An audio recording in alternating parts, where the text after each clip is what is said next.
ప్రార్థన చేసేటప్పుడు కానీ, పాటలు పాడేటప్పుడు కానీ, వాక్యము చెప్పేటప్పుడు కానీ, మనుషులకు కనబడవలెనని ఇవన్నీ చేస్తనివేమో.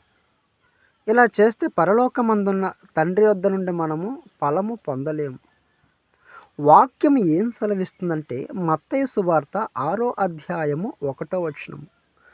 మనుషులకు కనబడవలెనని వారి ఎదుట మీ నీతి కార్యము చేయకుండా జాగ్రత్త పడుడి, లేని ఎడల పరలోకమందున్న మీ తండ్రి యొద్ద మీరు ఫలము పొందరు.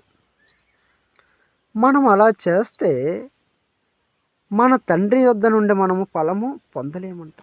ఫస్ట్ మనము దేవునికి కనబడాలని మనము చెయ్యాలి.